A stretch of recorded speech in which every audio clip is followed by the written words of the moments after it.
दिल्ली में राहुल गांधी को मुस्लिम बुद्धिजीवियों की सलाह, अपने मूल सिद्धांत से कांग्रेस हुई दूर। 60-70 के दशक के सिद्धांतों पर लौटने की बताई जरूरत। मुलाकात में कांग्रेस अध्यक्ष ने मानी अपनी गलती।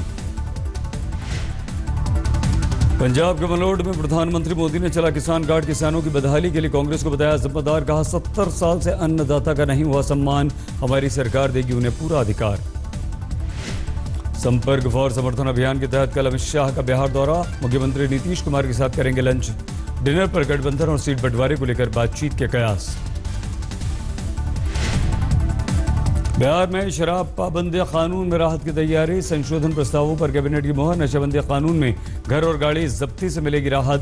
3 साल से जेल की सजा काट रहे दोषी होंगे स्वतंत्र।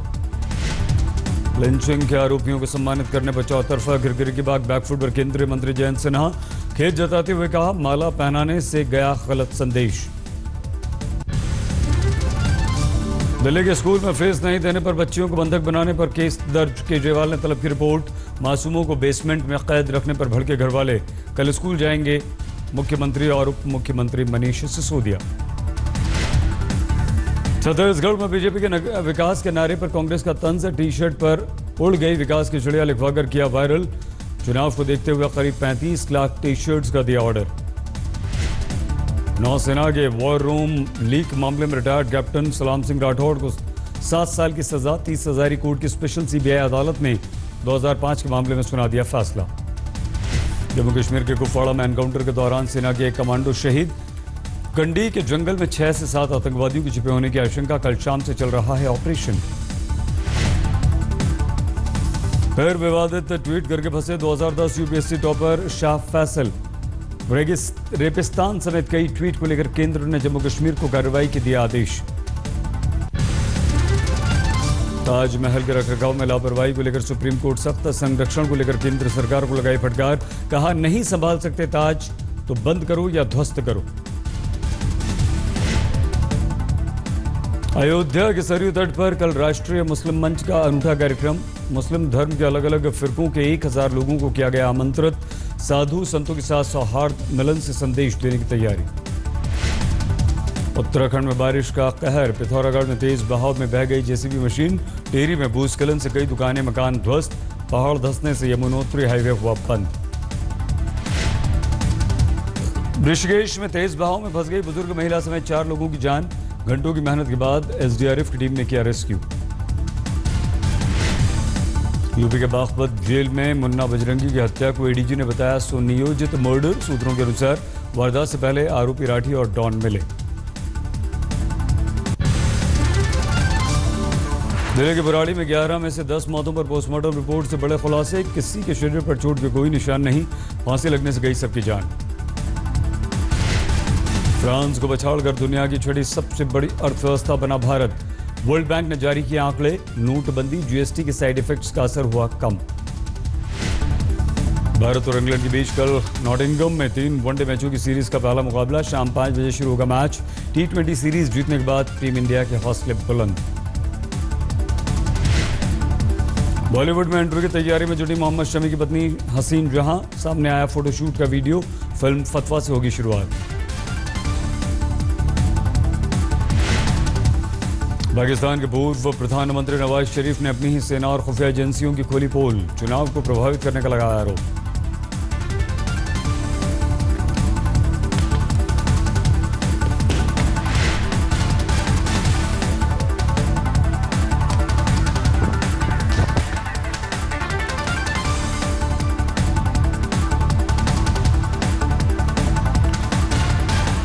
नमस्कार, आप देख रहे हैं आज तक। आपके साथ मैं हूं सईद अंसारी। स्वागत है आपका दस्तक में। दस्तक में इस समय एक बड़ी खबर आ रही है। कांग्रेस नेता शशि थरूर ने एक ऐसा बयान दिया है जिस पर बवाल मच गया है। बीजेपी पर शशि थरूर ने एक बड़ा हमला किया है। शशि थरूर ने यह कहा है कि अगर 2019 में भाजपा सरकार आई तो भारत हिंदू पाकिस्तान बन जाएगा। मोदी सरकार पर यह बड़ा हमला। तिरुवनंतपुरम में शशि थरूर ने सवाल खड़े करते हुए सरकार पर कहा है कि अदालत, पुलिस, जांच एजेंसियां, मीडिया को खतरा है। बीजेपी सरकार से, मोदी सरकार से, सरकार इन सभी को अपने काबू में रख रही है। इस सरकार में किसी को बोलने की आजादी तक नहीं है। शशि थरूर ने कहा कि 2019 में बीजेपी की सरकार बनने पर देश को बहुत बड़ा खतरा है। बीजेपी सरकार आने पर भारत हिंदू पाकिस्तान बन जाएगा। बीजेपी की जीत से लोकतांत्रिक मूल्य खतरे में हैं। 2019 में बीजेपी जीती तो संविधान खतरे में है। सुनिए। They have been able to win a repeat of their current strength in the Lok Sabha, then frankly, our democratic constitution as we understand it will not survive, because then they will have all the three elements they need to tear up the constitution of India and write a new one. And that will be a new one that will enshrine the principle of a Hindu Rashtra, that will remove equality for the minorities, that will create a Hindu Pakistan. Hindu Pakistan, ये वो बयान है जो बड़ा हमला किया है, लेकिन थरूर के बयान पर बीजेपी ने पलटवार किया है। संबित पात्रा, प्रवक्ता, क्या कहते हैं? देखिए, शशि थरूर जी ने जो स्टेटमेंट दिया है कि भारत जो है 2019 में अगर हम जीतते हैं भारतीय जनता पार्टी तो एक हिंदू पाकिस्तान बन जाएगा, उसके लिए राहुल गांधी जी को क्षमा याचना करनी चाहिए। अपने महत्वाकांक्षाओं के लिए इसी कांग्रेस पार्टी ने पाकिस्तान को जन्म दिया है, पाकिस्तान को बनाया, और पाकिस्तान आज टेररिस्तान है। आप पाकिस्तान की तुलना हिंदुस्तान के साथ कैसे कर सकते हैं? बार बार कांग्रेस पार्टी ने न केवल भारतवर्ष को नीचा दिखाने का काम किया है, अपितु हिंदुओं को भी गाली देने का काम किया है। सैफरन टेररिस्ट, यह हिंदुओं को राहुल गांधी जी ने कहा था, और आज पुनः हिंदुओं को जिस प्रकार से पाकिस्तान के साथ तुलना करने की बात की जा रही है, इसके लिए राहुल जी को माफी मांगनी चाहिए। कुमार विक्रांत हमारे संवाददाता इस वक्त हमारे साथ जुड़ चुके हैं। विक्रांत, शशि थरूर का यह बयान कांग्रेस को मुसीबत में डालेगा या बीजेपी को फायदा नुकसान पहुंचाएगा? जी देखिए, शशि थरूर का जो बयान है उसमें कांग्रेस पार्टी के तमाम नेता ऐसे हैं, तमाम विपक्षी नेता ऐसे हैं जिनका ये मानना है कि जिस तरीके से एक वक्त के बाद पाकिस्तान में कट्टरपंथ हावी हुआ, जिस तरीके से वहाँ की डेमोक्रेसी कमजोर होती गई और पाकिस्तान में कट्टरपंथ का राज हो गया और वहाँ पर डेमोक्रेसी या लोकतंत्र बिल्कुल निचले स्तर पर चला गया, तो इन लोगों का जो कांग्रेस के नेता हैं तमाम, एक बड़ा ऐसा है, तमाम विपक्षी नेता जिनका ये लगातार ये कहना रहा है आपसी बातचीत में कि जिस तरीके से बीजेपी, आरएसएस या तमाम जो उनके बजरंग दल और तमाम संगठन हैं और जिस तरीके से कट्टरपंथ, इनका जो कांग्रेस आरोप लगाती रही, कट्टरपंथ की ओर ले जा रहे हैं, ऐसे में जिस तरीके से पाकिस्तान में कट्टरपंथ हावी है, वैसे ही अगर हिंदुस्तान में कट्टरपंथ हावी हो जाता है। बहुत धन्यवाद विक्रांत। कुमार विक्रांत हमारे संवाददाता। तो शशि थरूर ने बीजेपी पर, मोदी सरकार पर यह बड़ा हमला किया है, क्योंकि बीजेपी ने पलटवार कर दिया है। कांग्रेस की बात हो रही है तो कांग्रेस हिंदू और मुसलमान के धर्म कांटे में भी फंसी है, लेकिन उसे एहसास हो गया है कि मुसलमान अब कांग्रेस से दूर हो रहे हैं और मुसलमानों को गवाकर कांग्रेस 2019 में कोई बड़ा कमाल नहीं कर पाएगी। और इसीलिए कांग्रेस अध्यक्ष राहुल गांधी ने आज मुस्लिम बुद्धिजीवियों को मिलने के लिए बुलाया। इस मुलाकात में राहुल ने माना कि कांग्रेस से गलती हुई है। बुद्धिजीवियों ने राहुल को सलाह दी है कि वो 2-4% दाढ़ी टोपी वालों को छोड़ दें तो बेहतर होगा। मुझे कैलाश मानसरोवर जाना है तो मुझे आपसे 10-15 दिन की लीव चाहिए होगी कर्नाटक के चुनाव के बाद। गुजरात के चुनाव में मठों, मंदिरों और कुलदेवियों की चौखट पर सिर नवाते राहुल गांधी को याद कीजिए।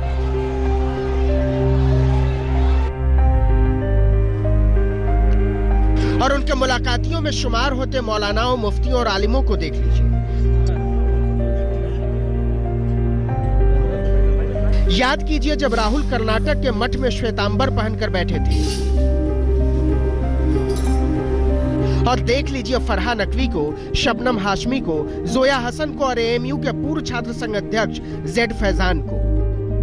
तो क्या मानसरोवर जाते जाते राहुल मक्का वालों की तरफ मुड़ने के संकेत दे रहे हैं? तो क्या बीजेपी ठीक कहती थी कि राहुल वोट बैंक के हिसाब से टोपी और पगड़ी पहन लेते हैं? कभी बेचारे जनों भी पहनते, कभी बीफ पार्टी भी करते।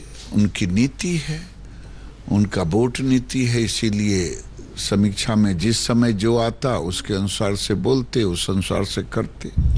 ये सवाल इसलिए भी खड़ा हुआ है कि बुद्धिजीवी तो बुद्धिजीवी होता है, उसमें हिंदू और मुसलमान का भेद क्या 2019 के फिक्र में तयशुदा वोट को पक्का करने के लिए नरम हिंदुत्व से मोह भंग का इशारा कर रहा है?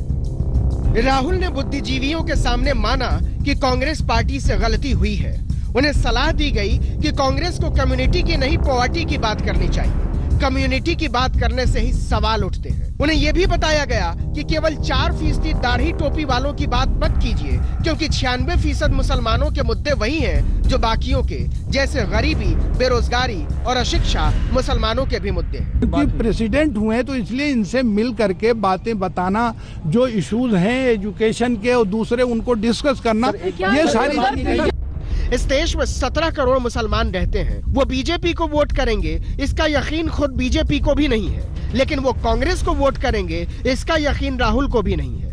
देखिए कैसे पारंपरिक तौर पर उत्तर प्रदेश में मुसलमान समाजवादी पार्टी के साथ रहा है, पश्चिम बंगाल में वो ममता बनर्जी के साथ रहा है, बिहार में मुसलमान आरजेडी का पारंपरिक वोट रहा है, सुनील दत्त के बाद महाराष्ट्र के मुसलमान एनसीपी की ओर मोड़ने लगे। इसलिए राहुल मुसलमानों को कांग्रेस से अलग होने से बचाना चाहते हैं और इसके लिए बाकायदा बीजेपी के संपर्क फल समर्थन की तर्ज पर एक मास्टर प्लान तैयार हुआ है। इस प्लान के तहत राहुल अलग अलग राज्यों के पेशेवरों, धर्मगुरुओं और बुद्धिजीवियों से मिलेंगे। अशोक गहलोत राज्यों के साथ मिलकर इसकी सूची बनाएंगे। राज्यों के महासचिव खुद ऐसे लोगों से मिलने जाएंगे और बाद में राहुल उनसे राज्यों के दौरों के दौरान या फिर दिल्ली में बुलाकर मुलाकात करेंगे। बहुत खुलकर राहुल जी ने उनके साथ हर विषय पर बात करी है। हर विषय पे बात करके मुझे लगता है कि वो लोग बहुत संतुष्ट होके जा रहे हैं। संतुष्ट इस सेंस में होके जा रहे हैं कि एक नेशनल लीडर के साथ इतना समय मिल जाए जिसमें कि वो बेबाक और खुलकर अपनी बात कह सकें। 2019 के लोकसभा से पहले 2018 के आखिर में मध्य प्रदेश, छत्तीसगढ़ और राजस्थान जैसे 3 बड़े राज्यों के चुनाव होने हैं। ऐसे में राहुल उदारवादी और विद्वान मुस्लिम चेहरों के साथ बैठक करके अपनी मजबूत धर्मनिरपेक्ष छवि गढ़ना चाहते हैं। इसीलिए उन्होंने जानबूझकर शरई मुसलमानों को इस बैठक में नहीं बुलाया। आपको याद होगा पिछले चुनाव से पहले जामा मस्जिद के शाही इमाम की सोनिया गांधी से मुलाकात के बाद कांग्रेस बैकफुट पर आ गई थी। पार्टी अब यह गलती दोहराना नहीं चाहती। आगे बढ़ते हैं। दिल्ली के एक निजी स्कूल ने छोटी छोटी बच्चियों के साथ जो किया वो आपको डर से भर देगा, दहशत से भर देगा।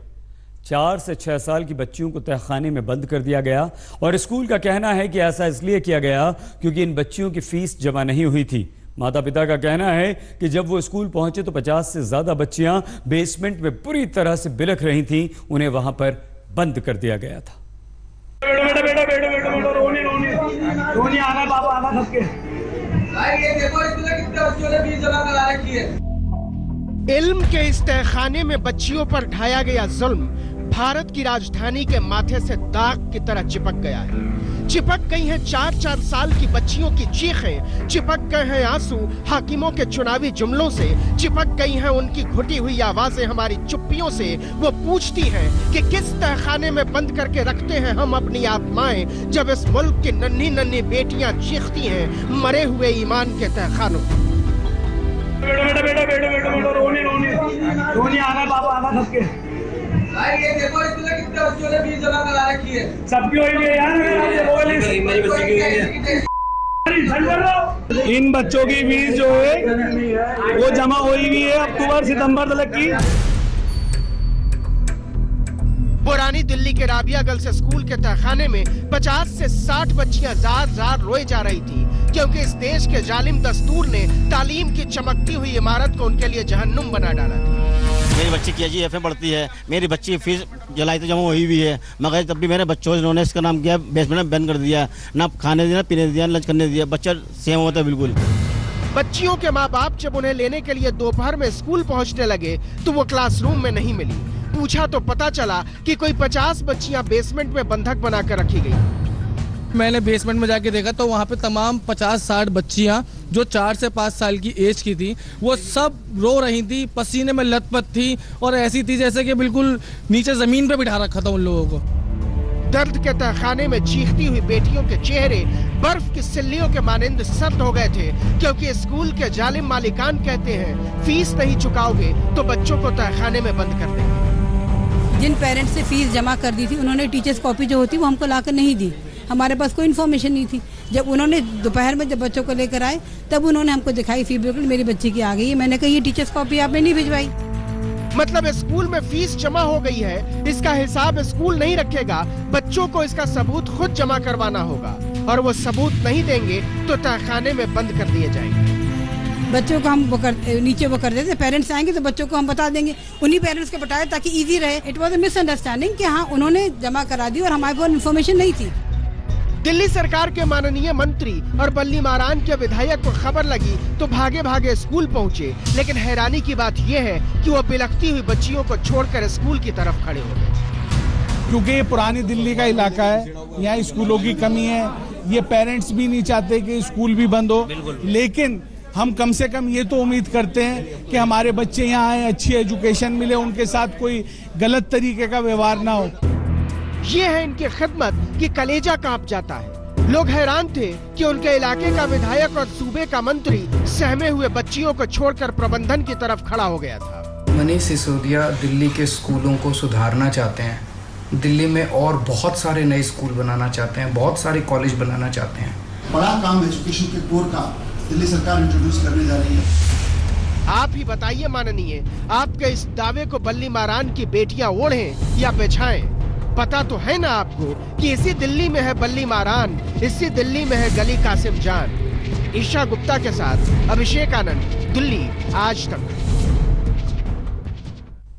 अफसोस और ताज्जुब की छोटी छोटी बच्चियों के साथ कोई ऐसा कैसे कर सकता है।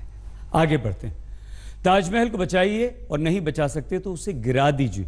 उत्तर प्रदेश सरकार और केंद्र सरकार के रवैये से निराश सुप्रीम कोर्ट की इस टिप्पणी ने दुनिया भर में फैले ताजमहल के दीवानों को सकते में डाल दिया है। संसदीय कमेटी की रिपोर्ट और इतिहास पर जारी राजनीति के बीच हम एक विश्व विरासत को मिटते हुए अब देख रहे हैं।